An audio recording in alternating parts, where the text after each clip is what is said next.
You are Locked On Kentucky, your daily podcast on the Kentucky Wildcats. Part of the Locked On Podcast Network, your team every day. All right, what is going on, Big Blue Nation? Welcome on in to Locked On Kentucky, your daily Kentucky Wildcats podcast. I'm your host, Lance Dawe, writer for Sports Illustrated for various SEC-related things. But on this podcast, we take a dive into all things Kentucky athletics. Today's episode is brought to you by LinkedIn. With LinkedIn Jobs, you can hire qualified candidates more efficiently by matching open roles with people who have the skills, values, and experiences to help you achieve your 2023 goals. You can post your job for free at linkedin.com/lockedoncollege. Terms and conditions apply. On today's episode of Locked On Kentucky, we are going to be discussing the Wildcats and their finish to the 2022-23 regular season. I'm going to talk about where Kentucky basketball is right now and the bracketologies online that you occasionally may browse outside of Joe Lunardi for ESPN, who just simply refuses to update his bracketology in a timely manner. Also going to be talking about the SEC tournament. It gets closer, and it's looking more and more like Kentucky is going to end up getting a favorable seed. We'll talk about the different outcomes that may occur for the Wildcats. Thank you so much for making Locked On Kentucky your first listen every single day. I want to remind everybody out there that we are free and available on all platforms. If you're watching on the YouTube, please make sure to subscribe to the channel as we get closer and closer to 3,500 subs. Also, if you're listening on podcast, leave a review. 5 stars preferably on the show. I want to know what you guys think about it. So let's go ahead and get into it. As of right now, Kentucky basketball coming off a massive win against Tennessee. 66-54 was the final score on Saturday. If you want to go check out our recap episode of that game, uploaded it on Saturday as the most recent episode behind this one rather, on your feed. But the Wildcats got a huge resume-boosting win that gave them their third Quad 1 victory on the year. Now, we, during the live stream, noted that, or several people commenting noted, that if Texas A&M were to move up in the net rankings, which it looked like they were poised to do after beating Missouri, then they would be a Quad 1 victory for the Wildcats as well. Sure enough, Texas A&M now inside the top 30 in the net rankings, at least based on my understanding. And so now they are a Quad 1 victory for the Wildcats. I'll go ahead and pull up the net rankings for everybody now. As of this moment, Kentucky got up to 33 after their victory against Tennessee. They have now bumped down to 35. Texas A&M is currently sitting at number 28 in the net rankings. In case you're wondering, Auburn actually right there at number 30. So we'll keep an eye on whether or not the Tigers are going to end up being a Quad 1 victory for Kentucky or not. To be quite honest with you, I don't think they're going to, just based on the end of their schedule, but we'll just have to wait and see. As of right now, though, Kentucky 4-7 against Quad 1 opponents. If you look across bracketologies, again, by people not named Joe Lunardi because he doesn't update his on a consistent enough basis, Jerry Palm of CBS Sports now has Kentucky as a 9 seed. They've moved up from that 11 line to the 10 line to now they are a 9 seed projected to play in the East against Iowa. This would be an interesting matchup. Probably not going to happen. I'm really tired of playing Iowa in football, and quite honestly, I don't really want to see them in basketball, but it feels like a matchup that Kentucky could definitely win. The problem is, if Kentucky ends up being a 9 seed, they will have to face a 1 if they win. Or a 16, that's incredibly unlikely unless your name's UMBC, but Purdue would be the matchup in the East. This would not be great. I would not want to play Purdue in the second round. I would not want to get bounced in the round of 32. Kentucky, though, I think is in a really interesting spot because if they end up going 20-11 like most places predict them to, if you look at ESPN's BPI, the Basketball Power Index, the Wildcats are actually number 23 in the country right now, and they are projected to go 20-11. There's almost no chance that they win the conference, but as of right now, Kentucky could more than likely finish with 20 wins, which is right about where we had them actually at the beginning of SEC play. It's really funny how things work out sometimes. But if Kentucky ends up playing, I don't know, in the West region, where Auburn is currently slated as a 9 seed. They would be playing a team like Kansas. And as we've seen already, Kansas is a team that the Wildcats can hang with. I think in a tournament setting, they could more than handle. And I'm not saying, they're going to blow them out or anything. Kansas would be favored by a fair amount in that game, and they would more often than not probably win that matchup. I'm just saying in terms of favor, in terms of momentum and all that good stuff, I think Kentucky would probably play their hearts out in that game, and it would end up being close. The last thing that Kentucky wants right now, if they finish the way that we think they're going to finish, and again, this episode's all about putting together the big picture, as we have been for weeks now, but it's really starting to come to fruition because, it's mid-February. It's getting into late February. Guys, this is it. It's almost March. It's almost that time of year. So what I'm saying here is the last thing Kentucky wants is to match up as an 8 or a 9 and then end up getting one of 2 1 seeds that you wouldn't want to play, those 2 being Alabama and Purdue.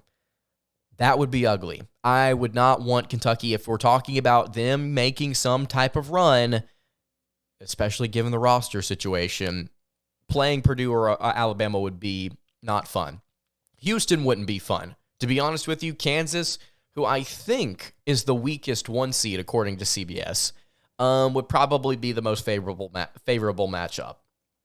Maybe you see a team like UCLA slide up to that 1 spot, right? Because as of right now, they're currently slated as a 2 seed in the same division, actually, as Kentucky in the East. Pause for water. Sorry, feeling a little parched, and I don't want to go through this episode with an incredibly dry throat.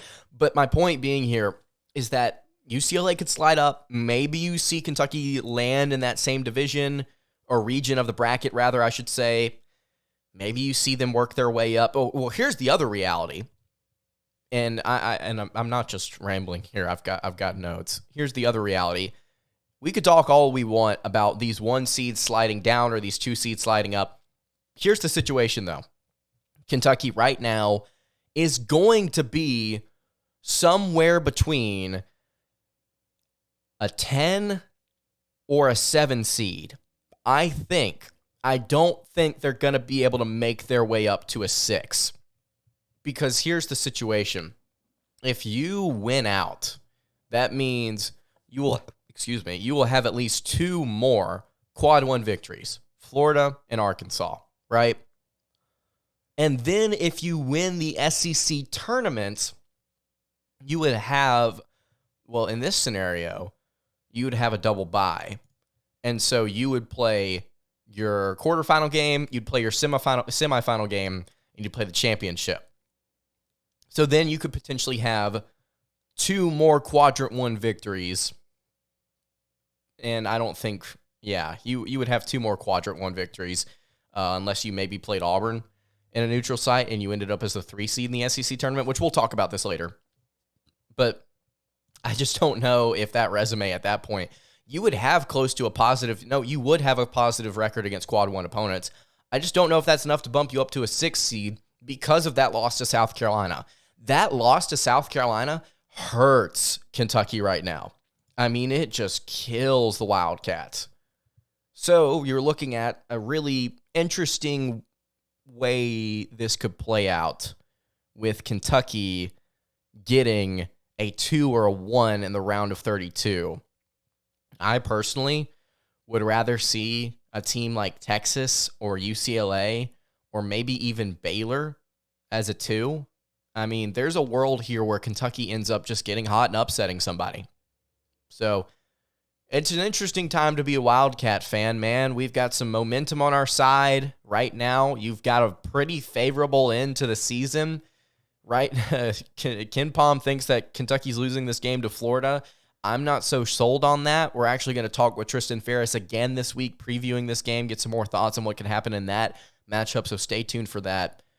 For today's episode, though, I want to take a dive into maybe some what are these other 9 seeds doing, including Auburn, which I think is just very interesting what the Tigers are doing relative to the Wildcats, and it's very important, I think, to keep an eye on all of these teams as we work our way through. So before we get to some of these other 8, 9-ish seeds, I want to tell you guys about our friends over at LinkedIn. As a small business owner or hiring manager, you know that success in 2023 all depends on the team members you surround yourself with. That's why you have to check out LinkedIn Jobs. With LinkedIn Jobs, you can hire qualified candidates more efficiently by matching open roles with people who have the skills, values, and experiences to help you achieve your goals. LinkedIn Jobs helps you find the right people for your team faster and for free. It's incredibly easy to create a free job post. All you have to do is add your job to the purple hashtag hiring frame to your LinkedIn profile to spread the word that you're hiring. Simple tools like screening questions make it easy to focus on candidates with just the right skills and experience so you can quickly prioritize who you'd like to interview and hire. It's very simple. LinkedIn Jobs helps you find the qualified candidates you want to talk to faster. You can post your job for free at linkedin.com/lockedoncollege. That's linkedin.com/lockedoncollege to post your job for free.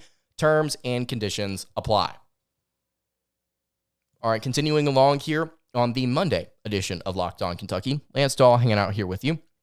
So, we understand the fact that Kentucky is probably going to be slotted somewhere between a 7 or a 10 or an 11 seed, potentially, depending on what happens. But here's the issue. The Wildcats are fighting with a plethora of other teams that resume-wise have a beat on Kentucky in a variety of areas. And part of this has to do, honestly, with that South Carolina loss. So, look at the teams that are currently listed as 8 or 9 seeds. They're kind of surrounding Kentucky in the net rankings on KenPom. You look at teams like Auburn. You look at teams like Rutgers. NC State. Memphis is somebody you could maybe see making their way in. Boise State. Florida Atlantic is a team that has only had to play 3 quad 1 games, but has looked really solid as of late. I think right now you also have to look at teams like Duke as a team that could potentially slide down if they skid here. Michigan State is another one, a team that Kentucky is familiar with based on the way that they perform. Like I mentioned earlier, Iowa, Illinois. Did I mention Oklahoma State already? Pittsburgh. All of these teams have the ability to kind of take Kentucky over if the Wildcats don't take care of business. And clearly at this point, you feel pretty good about Kentucky's chances to make the tournament. I'm just saying here, if you lose out, this dream could be over. But it's looking less and less likely that that's the case. There's a chance that Kentucky loses to teams like Vanderbilt and Auburn and Florida, definitely Arkansas. But it's looking like the Wildcats are going to hang on to this one. So it's all at this point about matchups and seeding and getting a favorable spot. So you look at some of these teams individually. Let's break this down. The team right beside Kentucky in the majority of the rankings and the BPI in the net is Auburn. Right now, Auburn is the team that Kentucky needs to push past as they make their way up the seeding. According to CBS, Kentucky is right there at the top of the 9 seeds. And Auburn's right there with them.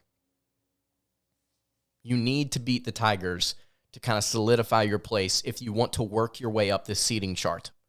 It's your first objective. You beat Florida, you beat Auburn.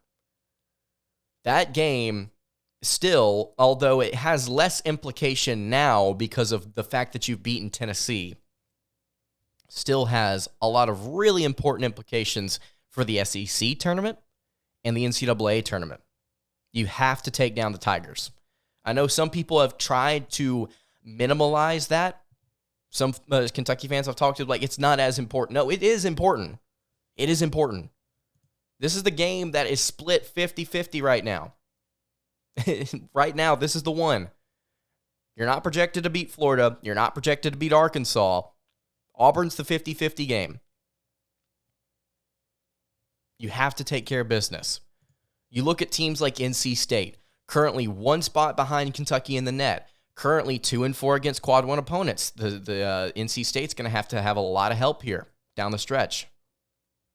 I think the interesting thing to note, though, what's going to end up carrying the Wildcats past teams like Auburn, Rutgers, Boise State, Florida Atlantic, Michigan State, is the fact that they have these quad one victories, which is weird considering what we were talking about just a few weeks ago. It's like, man, Kentucky's resume is worthless.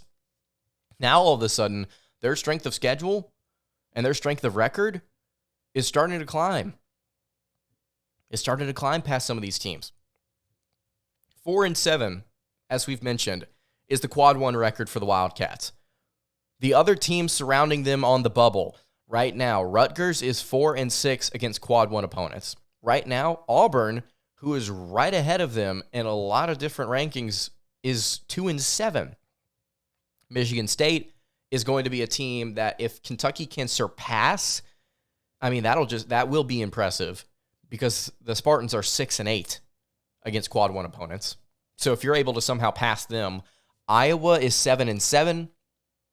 And if you're starting to make your way up to a 7 seed, I mean, you're in a world with Maryland, NC State, Providence, Missouri, teams like that, where none of them have more than 4 wins. And the best record that any of them have against the quad one is Providence at 4-5. So we've talked a lot about Kentucky's schedule, Kentucky's resume, and how important it is to win certain games for the end of the season. But guys, we're looking at a world where Kentucky could win out. We're looking at a world where Kentucky could win out, and if that happens, you're looking at a more favorable draw. So at this point, man, it's weird to say after this Tennessee game and after everything's kind of shaken out, I should say. But it may at this point just be as simple as win.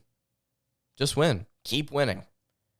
And get to the SEC tournament and do something. Literally do something. Just win a game.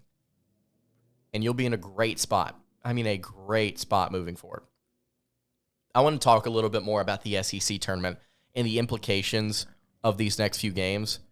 Because I know that I continue to kind of repeat myself on this, but things are changing. Things are updating. And now it looks like Kentucky could finish third. Remember how we were talking about this a few days ago? Like, that's not really like that possible. It is now. It is now. I want to dive into that. I want to talk about what could happen. This Auburn game, man, it's important. Before we do that, though, I want to tell you guys about our friends over at Built Bar. If you're looking for a delicious treat, guys, and you don't want all of the fat and calories, then may I suggest you try Built Bar.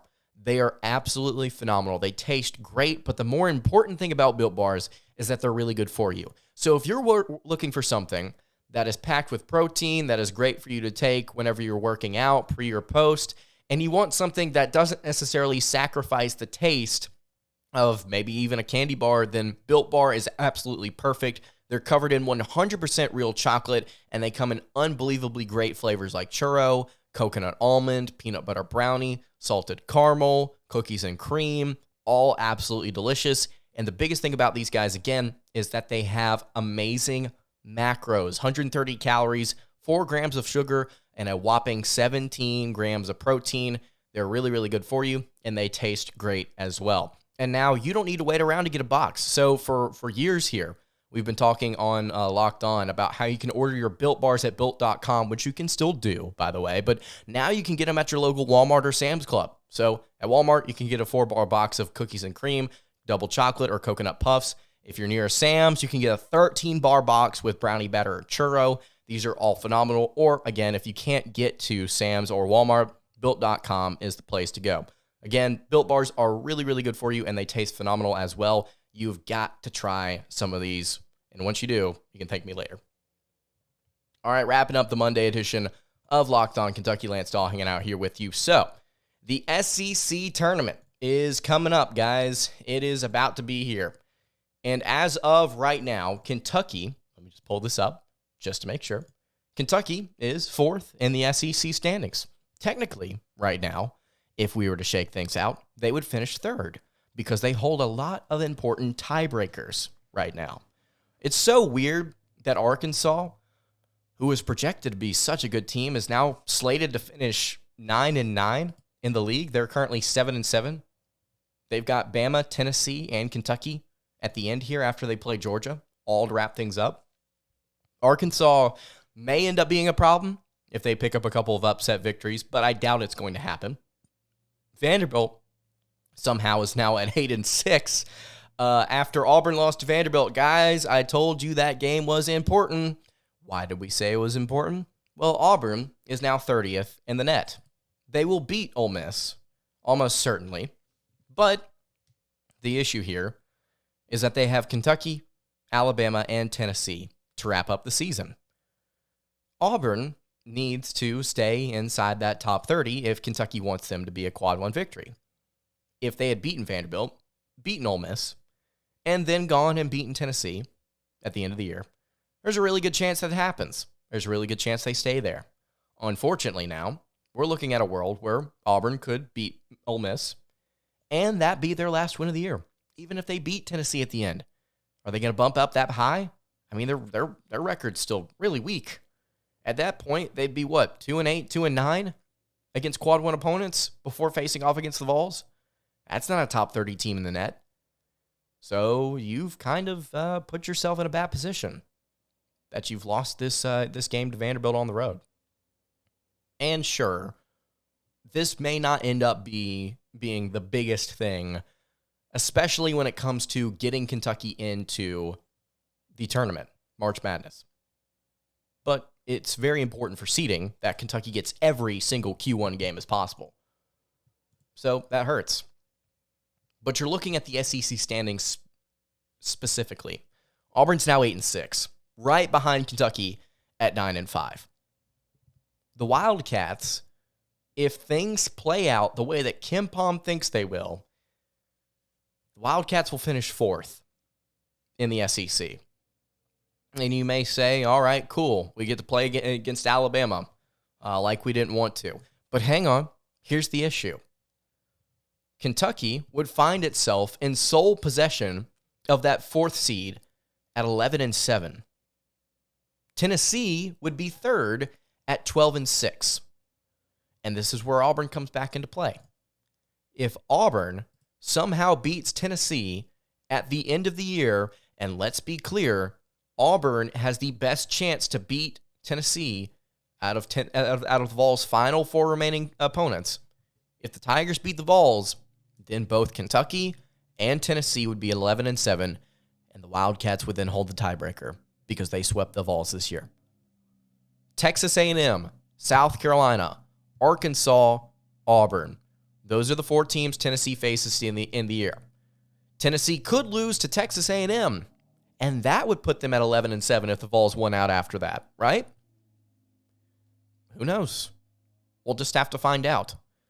But Auburn becomes a more interesting team for Kentucky's resume and for Kentucky's ability to move to that 3rd spot in the SEC tournament. Because here's also the thing. How Kentucky performs against Auburn will also probably dictate lines and how the team feels heading into this SEC tournament, because if Auburn does beat or lose to the Wildcats, but then beats Tennessee, loses to Alabama, Auburn's probably going to finish 5th or 6th. We're looking at a world where Auburn will probably play Kentucky again in the SEC tournament, depending on how things shake out. It's either going to be Auburn, Vanderbilt, or a team like Missouri or Arkansas. It's really, really weird how things could play out for some of these mid-tier teams.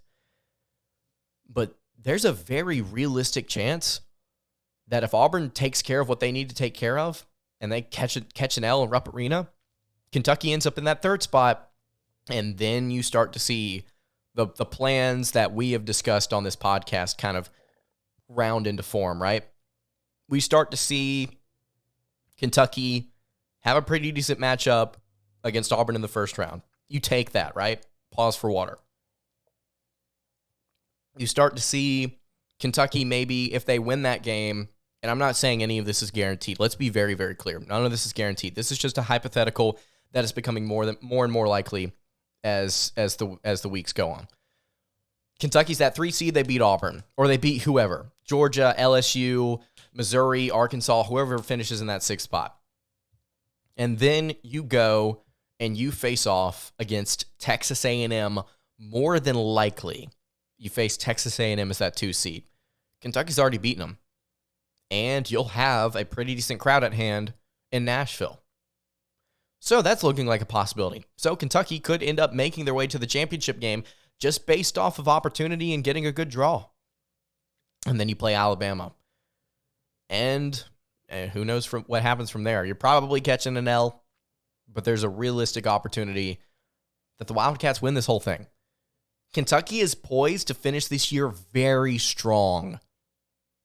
They just have to figure out a way to get the draw to fall correctly for them. Very excited to see how this ends. Really hoping things don't fall apart. Knock on wood. Fingers crossed. It's going to be tough. It's going to be tough, but the fact that you've already taken down the Vols gives me hope that you win at least 3 here at the end. And with Florida not playing, with Colin Castleton, I mean, things are looking up. Things are looking up. That's going to do it for today's episode of Locked On Kentucky. If you have any thoughts or comments on Kentucky and how they wrap things up here, you can leave it in the YouTube comments below. If you have any questions for the show as well, you can also leave those in the comments below. If y'all want to leave as many as you want, I'll tackle as many of them as I can on tomorrow's episode. So that's going to do it for today.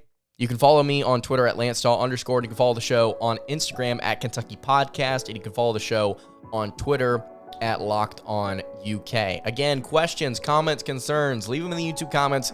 Hit me on the socials. I will see you all tomorrow for another episode of Locked On Kentucky. Hope you guys have a great rest of your day, and God bless.